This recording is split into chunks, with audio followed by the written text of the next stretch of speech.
Buenas tardes, mis estimados estudiantes, saludos, espero se encuentren bien.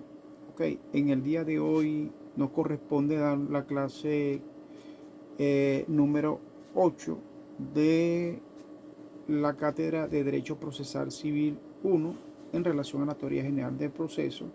Y en esta oportunidad le estaríamos hablando en este tema número 8 sobre la representación de las partes, así como la gestión de lo que son las partes en el proceso, el mandato judicial, las obligaciones de este mandato, las formas para otorgar el poder judicial, el poder otorgado a nombre de otro, poder otorgado en el extranjero, una representación de personas inhábiles, una representación sin poder, representaciones de lo que es los estados, las iglesias y comunidades o corporaciones, diversas clases de poderes judiciales, un mandatario ad litem, la sustitución y revocatoria del mandato, la cesación del mandato,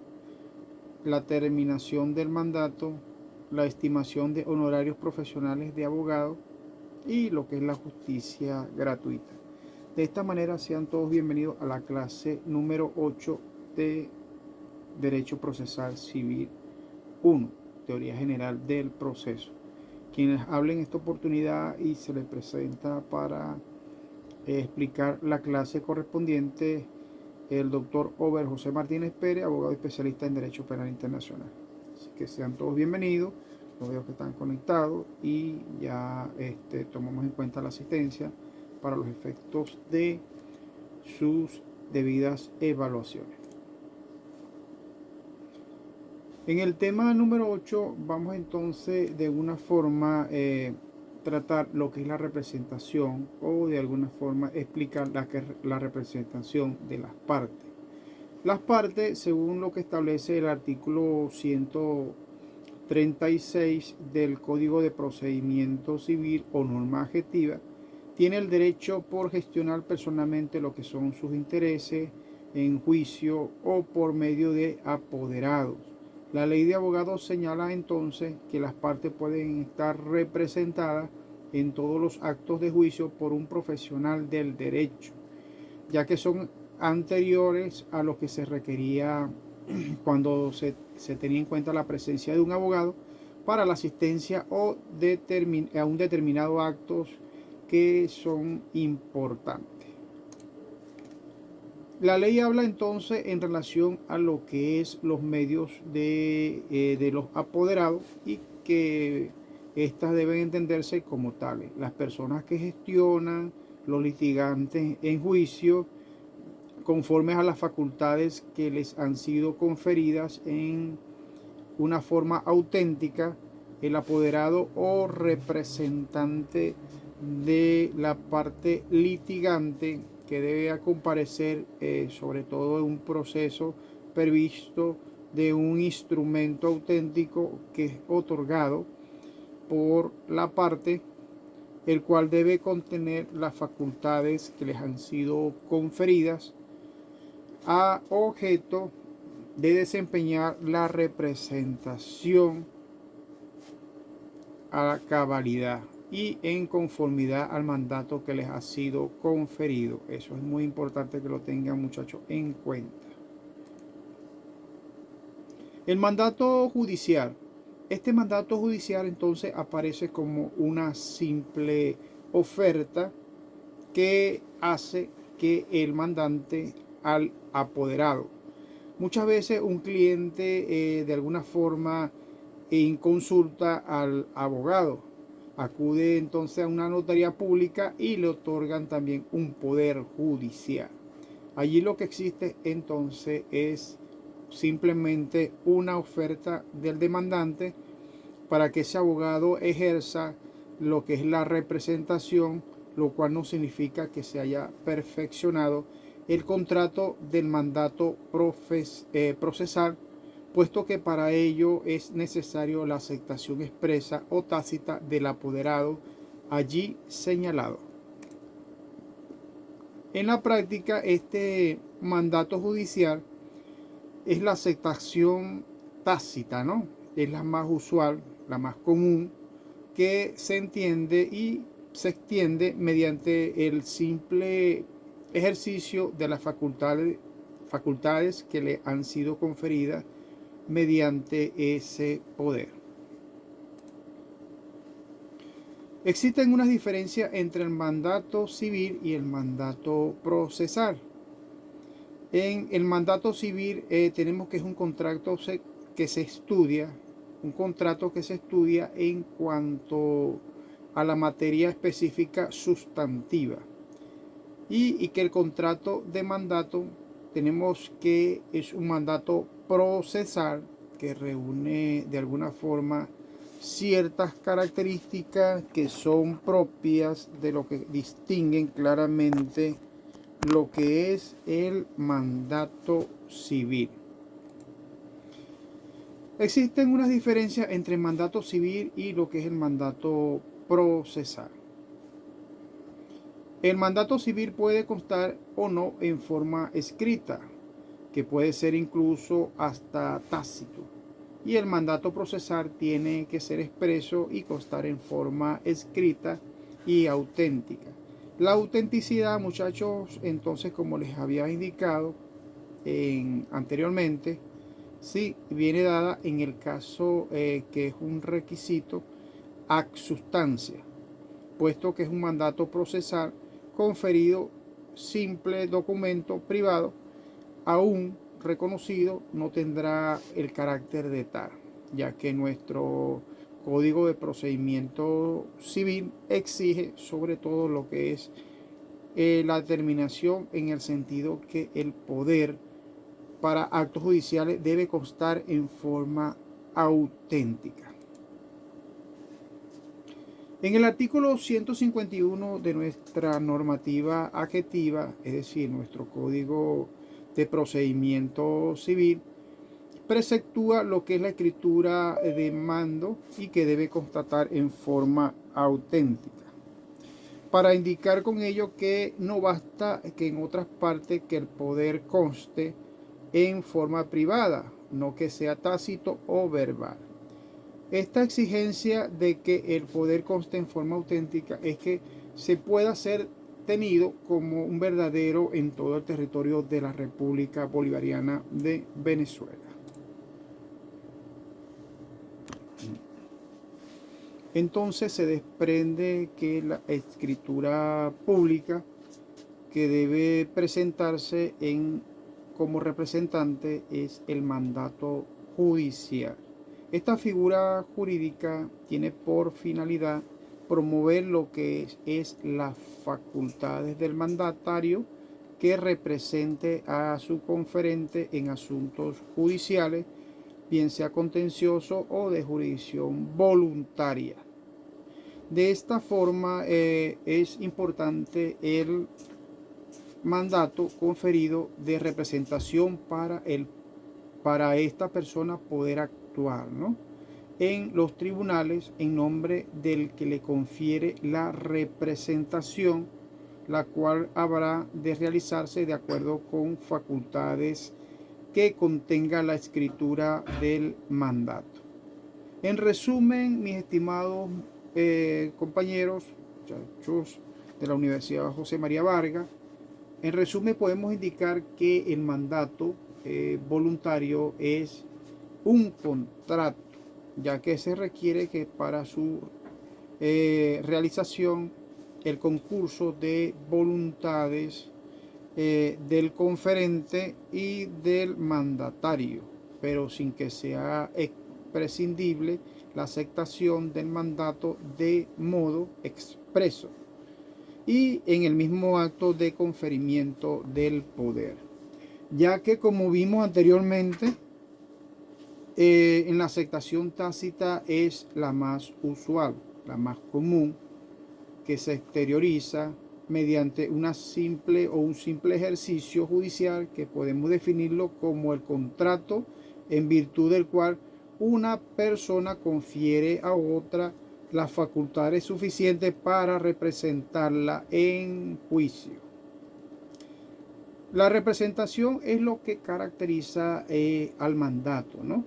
Y que solamente representa a la otra persona o a la otra parte, como se puede proceder en su nombre y en su beneficio sin quedar afectado de responsabilidad personal. El mandatario es un representante del poder dante en el sentido de que no solo lo reemplaza, sino que hace sus veces, y de allí que el apoderado judicial no responda personalmente por el ejercicio del mandato y en cambio obliga con gestión al mandante, ya que su misión es ocupar el puesto de una persona que es parte en el proceso, y ello en virtud de lo que es el poder que esta persona ha recibido para representarla. Vemos por otra parte las obligaciones del mandatario. ¿Cuáles son esas obligaciones? Pues bien, mis estimados estudiantes, el mandatario es un contrato consensual, tal cual como lo hemos indicado, y en virtud de esto, una vez aceptado por el mandatario, significa que éste contrae obligaciones que son convencionales o legales. Entonces, al aceptar el poder, el mandatario está obligado a hacer todo lo que se requiera para el cabal cumplimiento o ejecución del objeto del mandato, pues la aceptación de nacimiento a determinadas relaciones entre mandante y mandatario, de cuyo cumplimiento depende lo que es la satisfacción del propósito que tuvieron en cuenta las partes para darle vida al mandato, siendo que el límite de obrar del mandatario está en las facultades conferidas en el mandato. Vamos a ver las formas para otorgar un poder judicial. En primer lugar, tenemos la inserción en el libro de poderes que llevan los funcionarios autorizados para ello, sin dejar ningún espacio en blanco entre los diversos registros de poderes insertado cada poder o sustitución que de ellos se otorgue. En segundo lugar, observamos que debe constar cada registro o asiento y se distinguirá con un número que debe ser inmediato, siguiente al del número del registro. En lo que es el asiento, en este sentido, vemos entonces, para continuar acá, que el asiento debe ser firmado por el funcionario respectivo también y por el otorgante, y si éste no supiere o no pudiere firmar, lo hará otra persona por él a su ruego, es decir, a la súplica, a que le pida el favor de que lo ayude.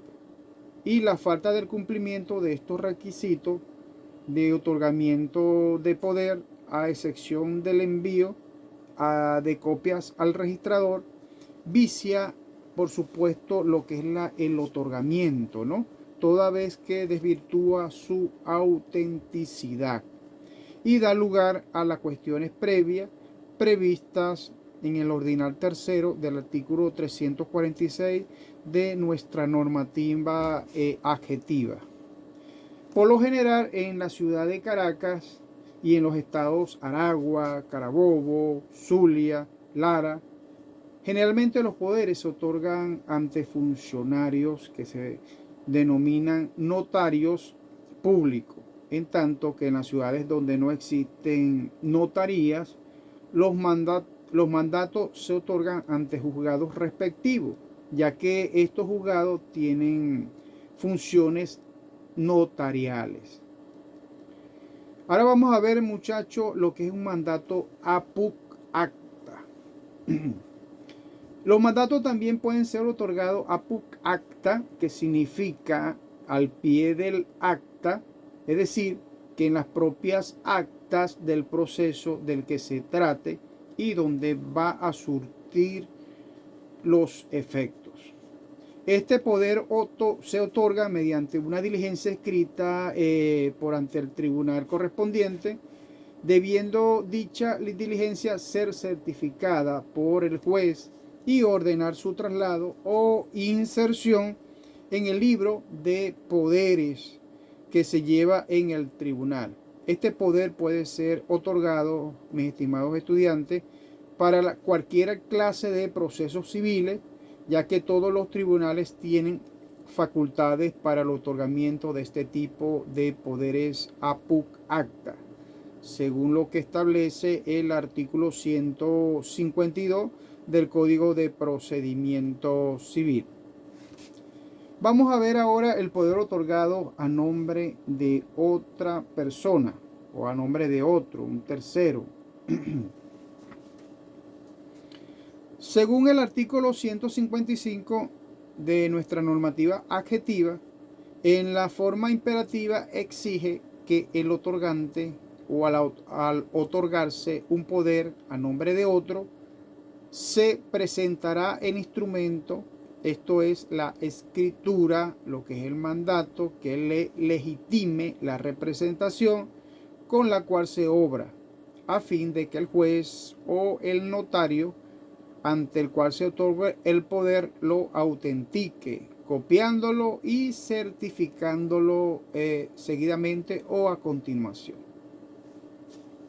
Este tipo de mandato suele frecuentemente ser otorgado por personas que representan a compañías o sociedades mercantiles. En cuanto a esta situación de conferimiento o de poder a otras personas, vemos que el presidente de una determinada compañía, una compañía X, o quien tenga la facultad para otorgar poderes, por señalarlo de esta forma, así en sus estatutos. Todo está contemplado en los estatutos y el acta constitutiva de la misma, que es quien tiene la facultad para conferir en el libro de registro los poderes después de haberse copiado en forma textual y fiel el poder y haberse identificado el poder dante, siendo también, muchachos, necesario en este sentido certificar el documento que acredite su representación, es decir, aquel documento, aquella acta de asamblea de accionistas o de socio de esta empresa donde fue elegido presidente el conferente. También deberá certificarse el acta constitutiva y los estatutos, donde se señalan las facultades que tiene el presidente para otorgar poderes en nombre de la compañía, como también las cláusulas en la cual se indica en el acta constitutiva o los estatutos, donde se señala la duración del ejercicio de la representación del presidente, siendo así fácilmente constatable si está vigente o ha caducado. Una vez cumplido con los requisitos indicados, queda íntegramente comprobado en el mismo texto del poder lo que es la validez de la representación de las personas que acuden ante los órganos jurisdiccionales, ante una notaría, a otorgar un poder en nombre de ella. Y esto es lo que se deduce de la ley, por lo que debe recordarse pues que la ley es clara, debe ser interpretada en el mismo sentido de su texto, el cual se indica. En cuanto a la jurisprudencia, sobre todo lo que es la parte mercantil, fundamentada en la teoría del órgano, según la cual en el caso las personas jurídicas o morales, las personas físicas o naturales, o las que representa, no es una persona distinta de aquella sino simplemente que es un órgano de las mismas y por ello dicha jurisprudencia no exige la certificación de la representación. Considera entonces que es abundar en el hecho de que un presidente de una compañía anónima para otorgar un poder haga que el notario le certifique el acta de la asamblea donde se eligió y las cláusulas de los estatutos o del acta constitutiva donde se señalan las facultades para otorgar poderes y cláusulas de la duración de su ejercicio.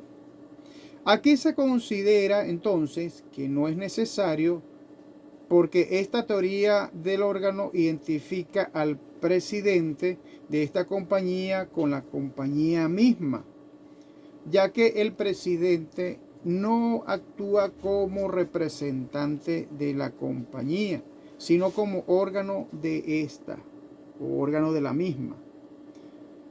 Como quiera que nuestra jurisprudencia no es obligante y en forma particular en el caso de nosotros redactar un poder donde una persona jurídica otorgue un mandato, debemos entonces acogernos a la exigencia del Código de Procedimiento Civil y en consecuencia certificamos el acta constitutiva, los estatutos y el acta de asamblea, optando de esta forma o de esta manera a lo más seguro y evitando así que puedan ser opuestas algún tipo de cuestiones previas.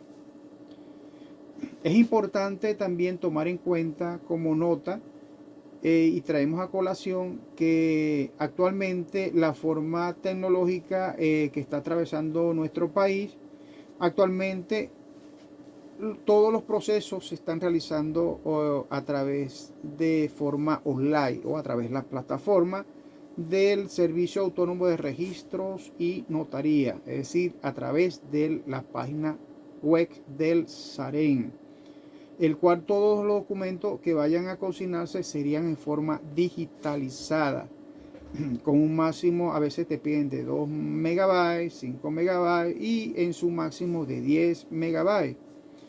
E incluso cuando son actas de empresa que son muy pesadas, incluyendo la solicitud de poderes, en la cual esta institución confiere y se realiza ese trámite a través de esta forma online.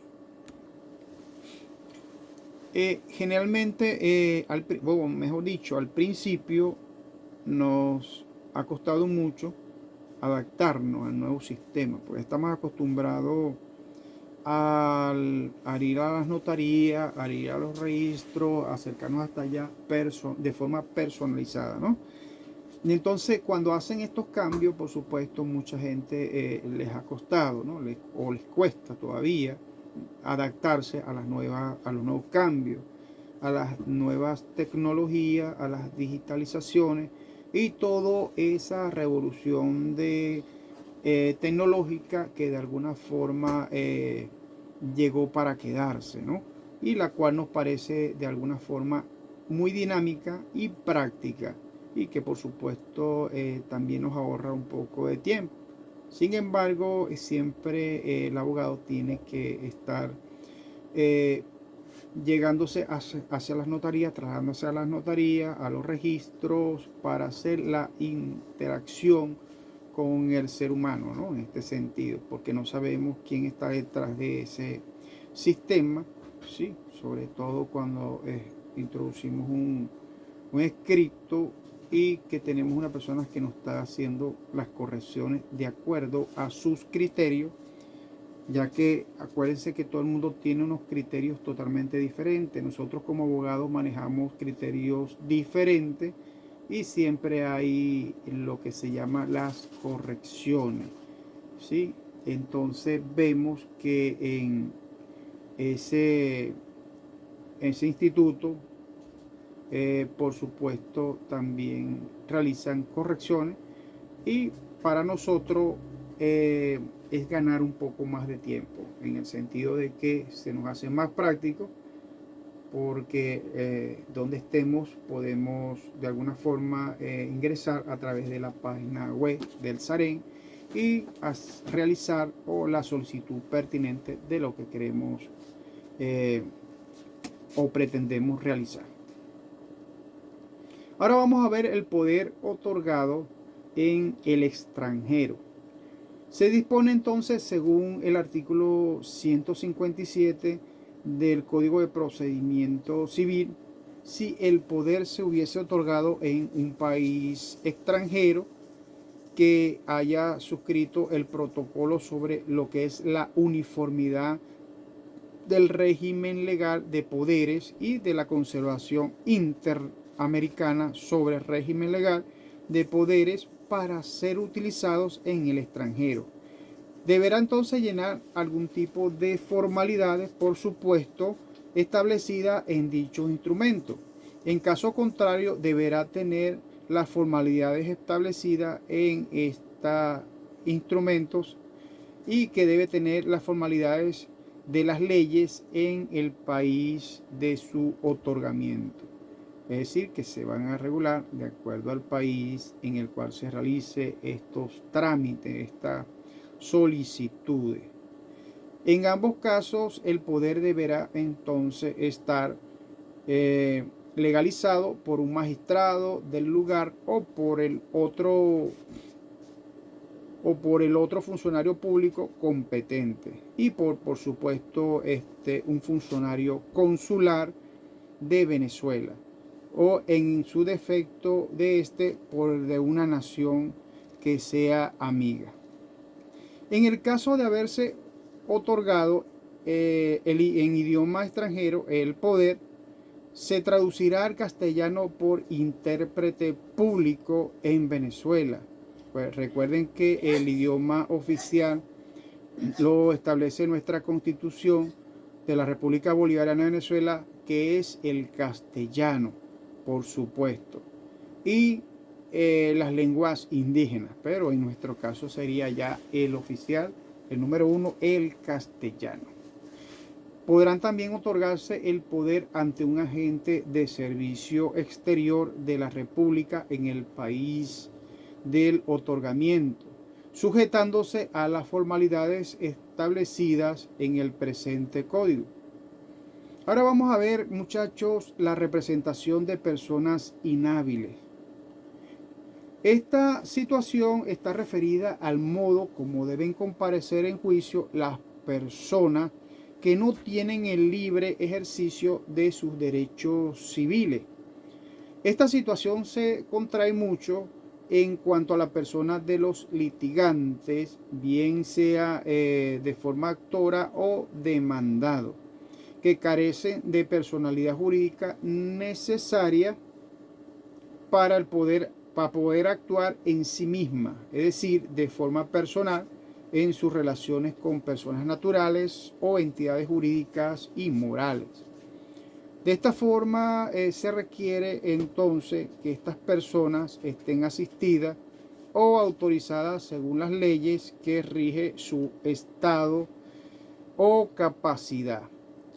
Así, en este caso, un menor entredicho no podrá estar en un juicio ni como actor ni como demandado, sino por medio de sus representantes legales, bien sea el padre o tutor, y si el menor fuera emancipado, si se trate de inhabilitado, deberá estar asistido por un curador, es decir, por su curador.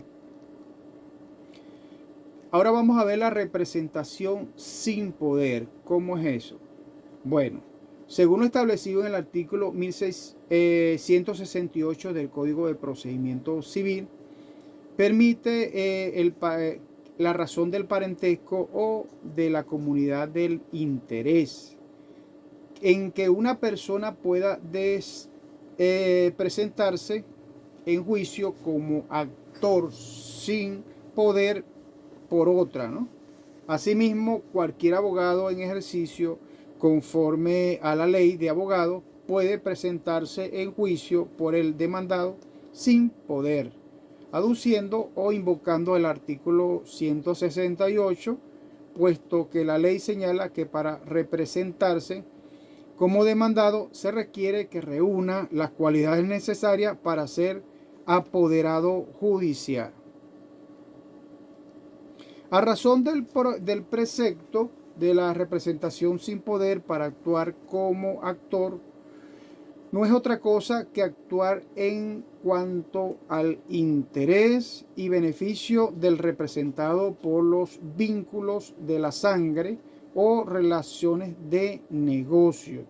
Pero opinan los ilustres procesalistas que si el representado se opone a la representación o no se puede proceder en nombre como actor, ya que nadie puede ser compelido a comparecer como demandante en juicio, salvo caso del retardo prejudicial de conformidad con la norma del artículo 813 de la citada ley. Observamos entonces que el legislador piensa que las personas ligadas por parentesco, por vínculo de sangre, pueden en un momento dado representar en juicio al pariente, o el comunero, que puede representar en su condueño el heredero también al coheredero, y así sucesivamente. En cuanto al parentesco, se refiere entonces única y exclusivamente al padre, la madre y al hijo. Única y exclusivamente. Dice la normativa de forma textual que solo podrán representarse en juicio como actores sin poder el padre o la madre en defecto de éste por su hijo legítimo o natural, reconocido o adoptivo, o viceversa. El hijo en sus padres si tuviera 21 años cumplidos, hoy 18, en conformidad con las reformas sustantivas y recientes de la promulgada ley. Observamos también, mis estimados muchachos, que en el artículo 168 del Código de Procedimiento Civil, que es nuestra normativa adjetiva, señala que podrán presentarse en juicio como actores sin poder el heredero por su coheredero en las causas originadas por la herencia y el comunero por sus condueños en lo relativo a la comunidad. Por la parte demandada entonces podrá presentarse también, además sin poder, cualquiera que reúna las cualidades necesarias para ser apoderado judicial, pero quedará sometido sobre todo a observaciones o disposiciones pertinentes establecidas en la ley de abogados. Ahora vamos a ver la representación del Estado, iglesia y comunidades o corporaciones.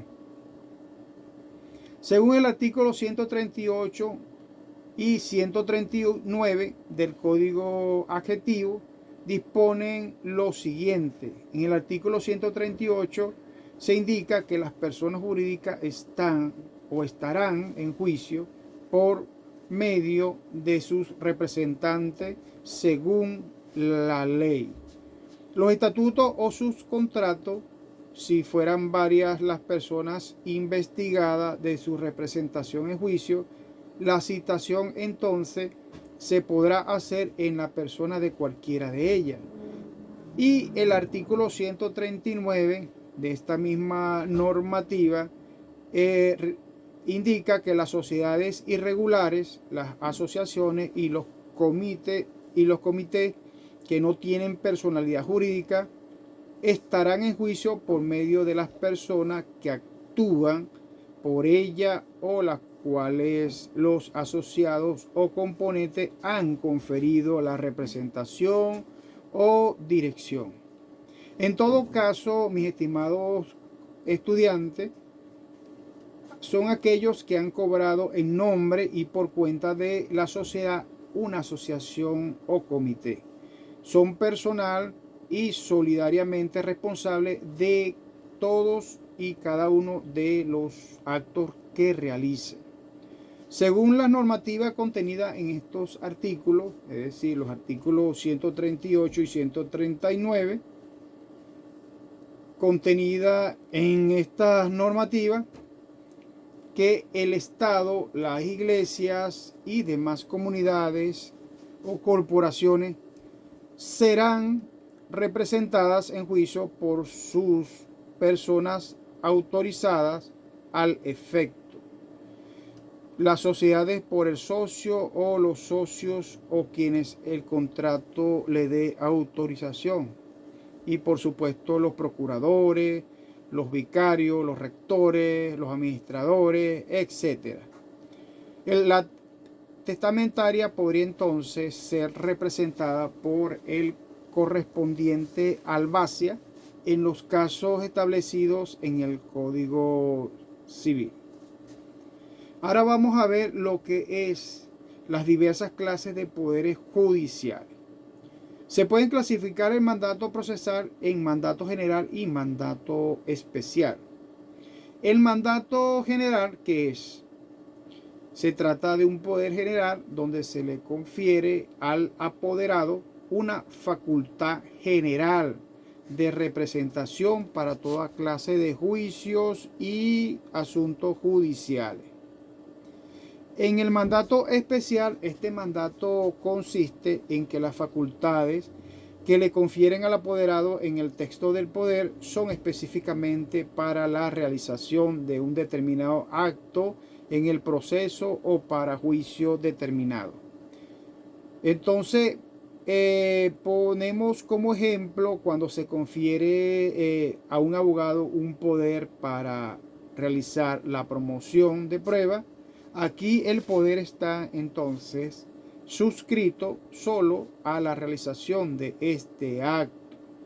También poderes especiales que unos son más amplios que otros, y así hay poderes especiales para juicio, donde el apoderado tiene solamente la facultad para llevar a cabo todos los actos del proceso que son necesarios a la defensa de los intereses de su demandante, pero circunscrito únicamente a este poder específico para ese juicio determinado.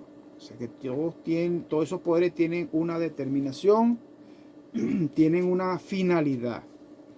Es importante mencionar que en este orden de ideas, precisar, aclarar en cuanto a las facultades que no quedan excluidas dentro de las expresadas en forma genérica en el mandato, ya que cuando se deben otorgarse en forma específica, el apoderado judicial como apoderado civil tienen facultades de simple administración, por lo que en el mandato genérico se ha de tener en cuenta que el mandatario puede ejercer todo acto que sea simple administración y que no implique el otorgamiento de contrato en acto de disposición. Según el artículo 154 de nuestra normativa adjetiva, establece las facultades que debe tener el mandatario judicial en forma expresa.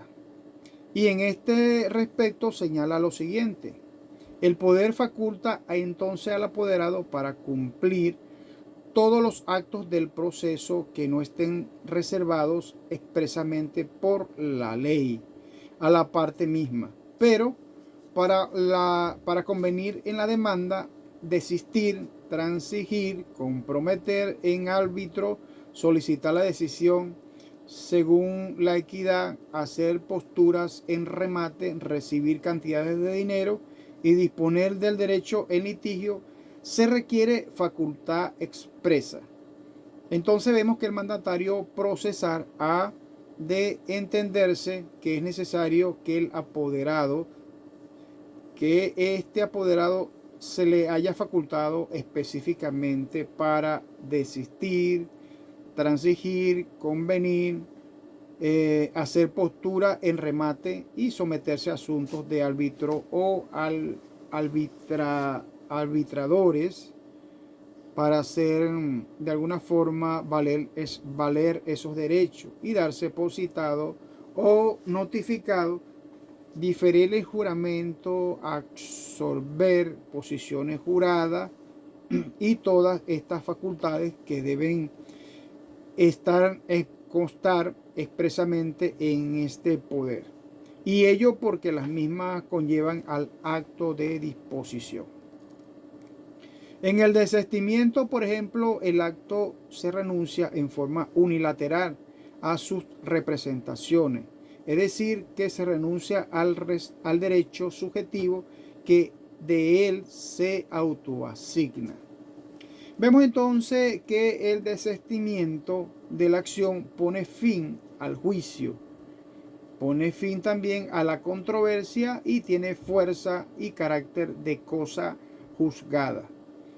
Para absorber posiciones juradas, entonces el abogado o los abogados necesitan entonces tener facultad expresa para ello, y es únicamente para rendirla sobre el hecho de que él tenga conocimiento personal, y para ello se requiere que exista una facultad expresa, es decir, que se contemple en el poder esa facultad expresa. En la prueba del juramento, esta prueba de juramento que es decisoria, es una prueba en desuso, aun cuando consta en forma clara en el texto de la ley y donde el resultado del juicio se releva a posición que adopte uno de los litigantes, jurando que si son ciertos o falsos los hechos donde se fundamenta la pretensión de la misma o actora o defensa, la parte actora o la parte de la defensa. Para poder utilizar esta prueba, entonces se difiere el juramento.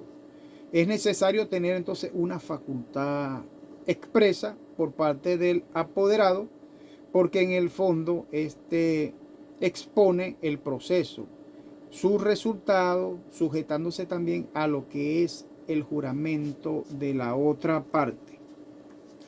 ¿Qué significa transigir? También significa disponer del derecho sustantivo discutido en el proceso. Para poder transigir, el apoderado necesita una facultad expresa, que es lo mismo que convenir. ¿Qué es una citación? Mediante este punto al demandado se le pone a derecho y se le hace conocer que hay un proceso en marcha donde la figura como la parte demandada, a fin de que comparezca y ejerza sus excepciones y defensa. Aquí también hay excepciones que se colocan, ¿sí? Y las defensas respectivas. El acto perfecto de la citación es de forma personal o faciente, es decir, que cuando dicha citación se practica en la persona del apoderado, del demandado, es necesario que dicho apoderado tenga poder donde conste esta facultad expresa quedarse en lo que es el citado.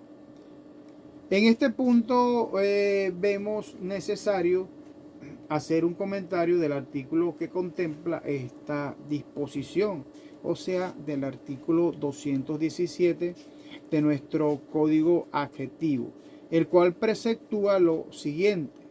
Indica así el código: fuera del caso previsto en el artículo anterior, cuando se presentare alguien por el demandado o darse por citado, solo serán admitidos en el caso de exhibir poder con facultad expresa para ello. Es decir, que si el poder no llenare este requisito, se hará la citación de la manera convenida o prevenida en este capítulo, sin perjuicio, por supuesto, de lo que es las llenadas que sean todas las formalidades en ese establecimiento, ¿no? O la establecida, según los casos que pueda gestionar en el juicio, en el mismo que no ha sido admitido, y darse por citado si tuvieran que un poder suficiente para intervenir en él. Ahora vamos a ver, muchachos, lo que es el mandato ad litem. Este mandato tienen que estudiárselo, está establecido, por supuesto, en nuestra normativa vigente, ¿sí? Nuestra ley adjetiva, en los artículos 223, 222, 225, 232, 726 y 796, los cuales señalan los casos de nombramiento del defensor del demandado, el cual se denomina defensor ad litem o de oficio. Este defensor debe reunir los requisitos para ejercer poderes en juicio.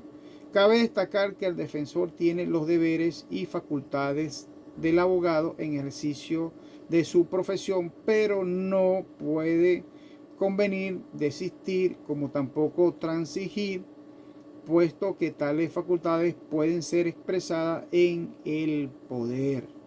Y además de ser facultades que implican de alguna forma una disposición a lo que es lo mismo, que exceden de la misma administración a tenor de lo dispuesto o consagrado en el artículo 1687 del Código Civil venezolano. Existen también deberes y atribuciones del defensor que se asimilan a los del mandatario, que generan de alguna forma algún tipo de autorización para administrar, pero no para disponer.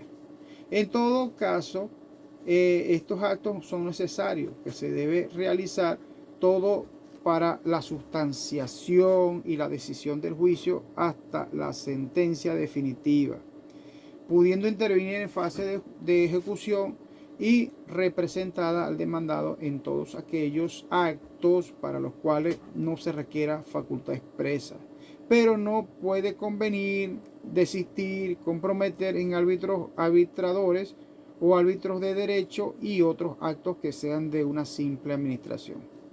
Ahora vamos a ver lo que es la sustitución del mandato. El apoderado puede entonces sustituir el mandato que le confirió su poderdante, que por supuesto sería un profesional del derecho suficientemente capaz y solvente. Eso lo dice la normativa. Y vale decir, si a un abogado se le ha conferido un poder judicial y el poderdante expresamente no lo ha prohibido, y la posibilidad de sustituir el mandato, entonces el apoderado podrá válidamente sustituirlo, o sea, trasladar sus facultades de representación a otros abogados. Esta es la figura de sustitución.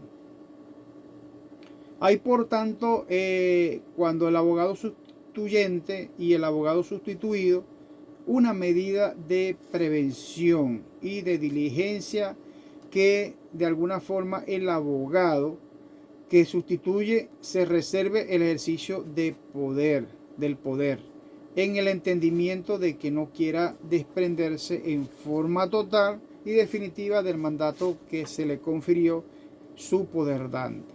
Según lo que establece el artículo 49 del Código de Procedimiento Civil, el apoderado que hubiere aceptado el mandato podrá sustituirlo. Esta disposición legal contempla 4 situaciones respecto a las situaciones que mencionamos a continuación. Vemos entonces que el mandante tiene que haber indicado a la persona en la cual debe sustituirse el poder, bien por instrumento privado o auténtico, o bien en el mismo poder, caso el cual el apoderado debe cumplir estrictamente esta indicación. Que sin indicar la persona debe entonces determinar si se haya conferido esta facultad expresa de constituir en un abogado de reconocida actitud y solvencia, quedando responsable de cierto en cuanto a esta parte electiva, ¿no? en caso de que el escogido no llenase esa condición. Que no se diga nada en el poder sobre la facultad de sustituir hipótesis igual del caso anterior, donde se debe responder en el acierto de su elección, sino que acoge al abogado competente y apto. Que se haya impedido lo que es la expresión y de sustituir, ya que éste deberá abstenerse de sustituir, pero en caso de enfermedad de cualquier otro grave motivo deberá avisar de inmediato al mandante.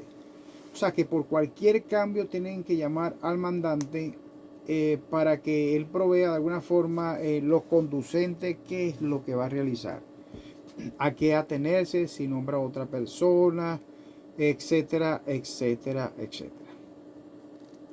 De esta forma vemos lo que es la cesación de la representación de los apoderados y la parte sustituta.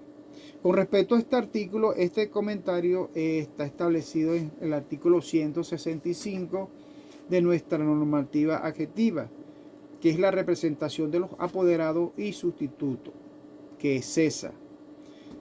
De alguna forma cesa esta representación, primero por la revocación del poder, segundo por la renuncia del apoderado o la del sustituto, tercero por la muerte, interdicción, quiebra o cesión de bienes del mandante o del apoderado o sustituto, cuarto por la cesión o transmisión a otra persona de los derechos deducidos por el litigante o por caducidad de la personalidad con que se obraba. Y quinto, por la presentación de otro apoderado para el mismo juicio, a menos que se haga constar o lo contrario, ¿no?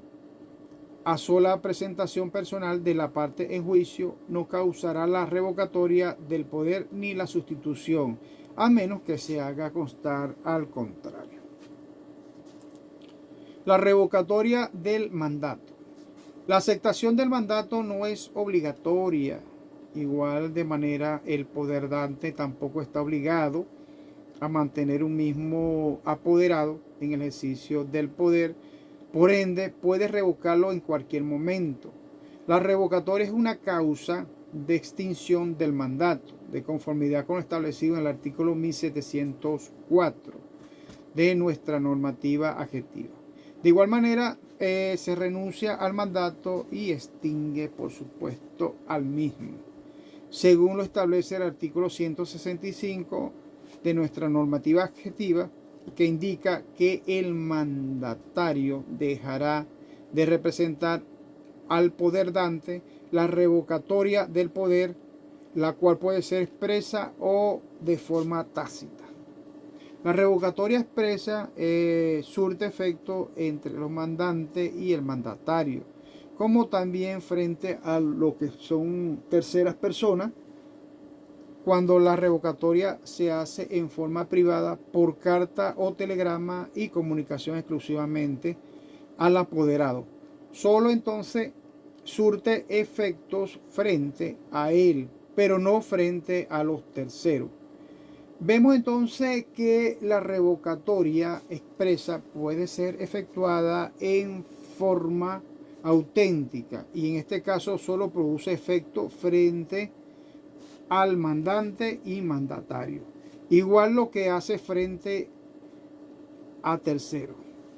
La forma más efectiva de hacer la revocatoria es estampar una diligencia en el expediente revocado o poder para acompañar al juicio un escrito contentivo de dicha manifestación, ya que el artículo 165 establece que la revocatoria traduce su efecto desde que ésta se introduce en cualquier estado del juicio, aun cuando no se presente la parte ni otro apoderado por ella. Es decir, que la revocatoria del apoderado especial no implica la del sustituto. y así se expresa entonces la revocatoria en cuanto a esta forma de revocar este poder. Vemos también por otra parte la revocatoria tácita, que está prevista en el artículo 165 del referido código, el cual dispone que la presentación del otro apoderado para el mismo pleito hará cesar la representación del anterior, es decir, que de manera de actuación otro abogado implica la revocatoria del anterior. Vemos que esta revocatoria, por supuesto, del contrato de mandato puede efectuarse por la voluntad del poderdante, como por voluntad del mandatario en forma unilateral, y puede efectuarse en cualquier estado y grado de la causa, porque el poderdante podría revocar el poder a su mandatario y éste renunciar a su ejercicio. La renuncia entonces de este mandato no puede producir lo que es la suspensión ni la paralización del juicio, porque el poderdante se entiende que está a derecho. Vamos a ver ahora lo que es la cesión de estos mandatos. La cesión del mandato se produce cuando su término se origina por una causa involuntaria al contrato de la revocatoria, donde influye un acto de alguna forma volitivo, y especialmente lo referente a la cesación del mandato, tomando en cuenta lo dicho anteriormente, es decir, lo explicado en clase, y que se refiere a una causa involuntaria, de la cual se toma en cuenta todos estos preceptos, todos estos ordinales, y están referidas a lo que es la parte de la representación de los apoderados y sustitutos cuando cesan. Los apoderados o sustitutos, que se establece que la cesación cede o se transmite a otra persona de los derechos deducidos por el litigante o por la capacidad de las personas con que obran o actúan. Luego tenemos aquí una cesión de derechos litigiosos. Acuérdense, muchachos, que ya hemos hablado de ese tema, de la parte de los litigios. Es decir, que es litigioso cuando existe algún tipo de controversia, la cual nosotros pretendemos resolver. Contenida en el artículo 1557, el Código Civil se preceptúa que la cesión produce efecto contra la contraparte cuando se produce ante la contestación del fondo de la demanda. Si se verifica después de la contestación de la demanda, su efecto se suscribe solo al cedente y cesionario, sea este después de la contestación de la demanda con aceptación o no de la otra parte. Es decir, que todo acto de cesión hace cesar la representación del manifestado y también del sustituto, sin que ello interrumpa lo que es la continuidad del proceso. La cesión debe constar en forma auténtica en autos del proceso. También vemos que la muerte del litigante y del apoderado. Esto hace que la representación judicial y del sustituyente no termina allí, sino que esto continúa a través de algún tipo de sucesión, o sea, los que lo suceden, ¿no? Y del poderdante, que es necesario notificar a los herederos para que se constituyan en un nuevo apoderado o ratifiquen el mismo, de conformidad con lo dispuesto en la norma citada del artículo 165. También el apoderado, porque cesa el ejercicio de lo que es el mandato judicial en un acto personalísimo, es decir, intuitu personae, que termina con la vida de la persona y es intransferible a los herederos. Por otra parte, tenemos también la caducidad de la personalidad con la que obraba el representante de un incapaz que hace cesar el mandato que haya conferido en nombre del incapaz. Se observan entonces que si es menor de edad, adquiere su mayoridad y es habilitado, y el entredicho son habilitados al pleno ejercicio de sus derechos, que hace cesar la representación legal asumida, y en consecuencia también el mandato contenido para su defensa cesa de igual manera. Tenemos entonces la terminación del mandato, que finalmente el mandato concluye cuando es realizada una gestión para el cual fue concretamente conferido. Es decir, que si se le otorgó este poder especial a una determinada causa o asunto y este concluye por los medios normales de darlos por terminado el proceso, también termina el poder. Si fuese otorgado para actuar en una distancia, entonces se verifica una prueba o se realiza una prueba y en donde se interpone un recurso, entre otras circunstancias. De esta forma, la actividad desarrollada conforme a las instrucciones del mandante se extingue con la etapa o fase encomendada. Ahora vamos a ver la estimación e intimación de honorarios profesionales del abogado. El contrato de mandato procesal es un contrato a título oneroso y el apoderado judicial se presume por la naturaleza del contrato que tiene derecho a cobrar sus estipendios profesionales y por lo tanto la actividad que despliegue el apoderado de forma remunerada. Entonces el legislador establece una forma, un procedimiento ejecutivo para que el cobro de los honorarios profesionales, cuando estos han sido causados en el ejercicio de la representación o por la asistencia a una de las partes en juicio. Es decir, cuando la actividad del profesional del derecho consta en forma auténtica en el propio expediente. De esta manera, mis estimados muchachos, mis estimados estudiantes, es importante aclarar que los honorarios o servicios profesionales extrajudiciales no tienen ese procedimiento específico, ya que es ejecutivo para su cobro y en este caso el abogado tendrá que accionar el cobro de sus honorarios por una vía ordinaria, dependiendo de la cuantía, o sea, la primera instancia, si pasa de 30.000 bolívares, el monto de sus honorarios, al departamento si excede de 15.000 bolívares y no sobrepasa a los 30.000 bolívares, los sitios parroquiales, es decir, los jueces parroquiales, si no excede de 15.000 bolívares.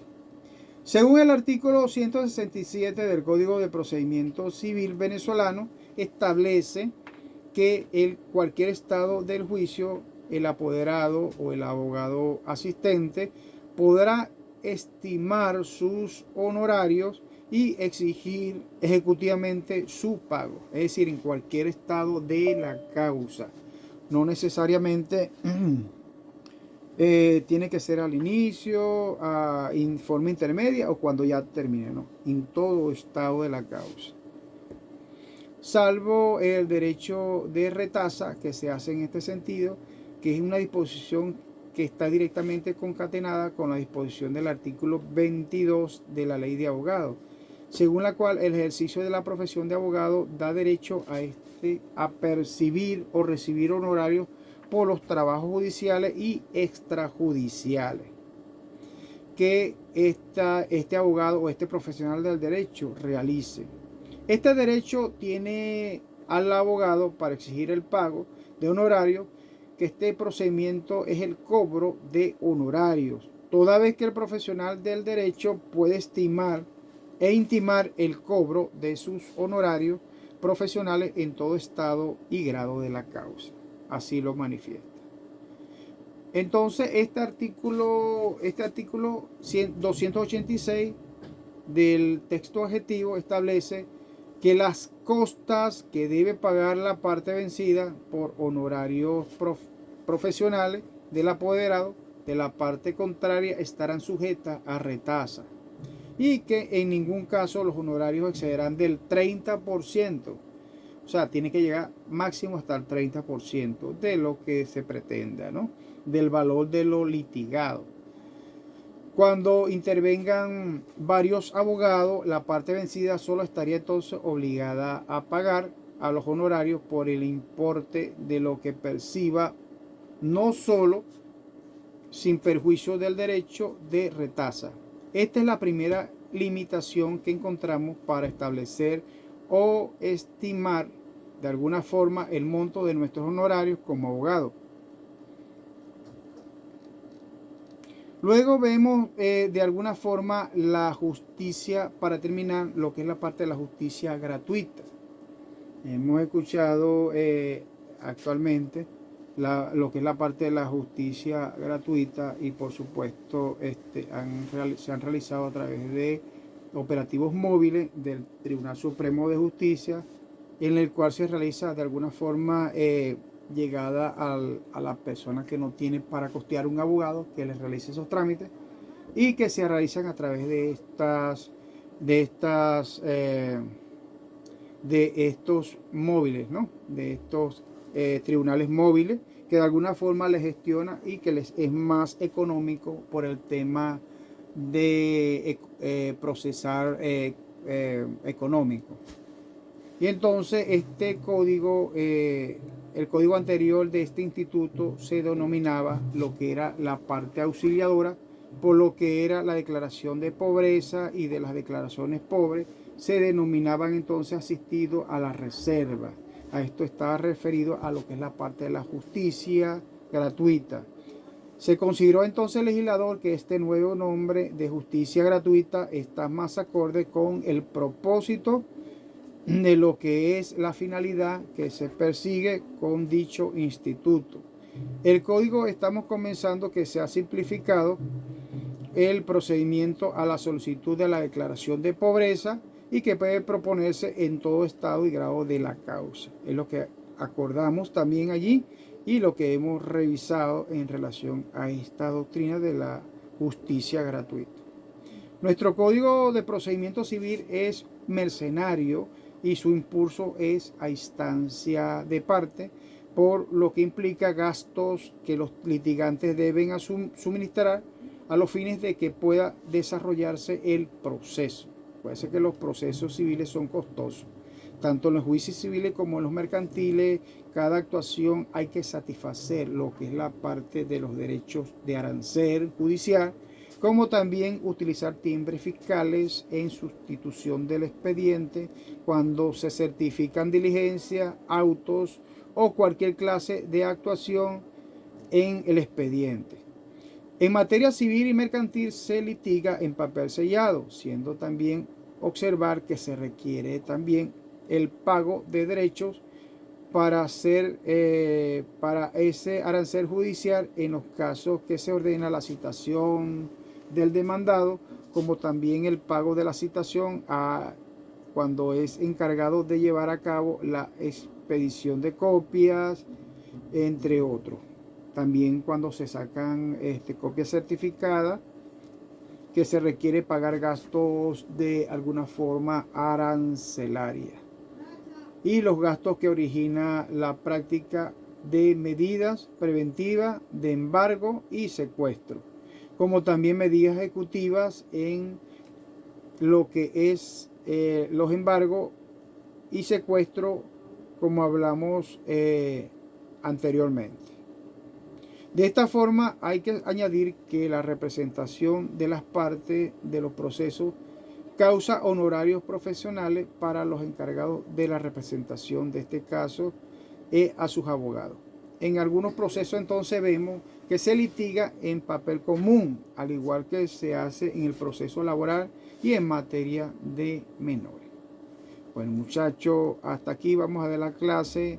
Espero les haya gustado esta clase. Nos vemos próximamente para lo del examen. Feliz día, Dios me lo bendiga y cuídense. Nos vemos la próxima clase. Chao, hasta luego.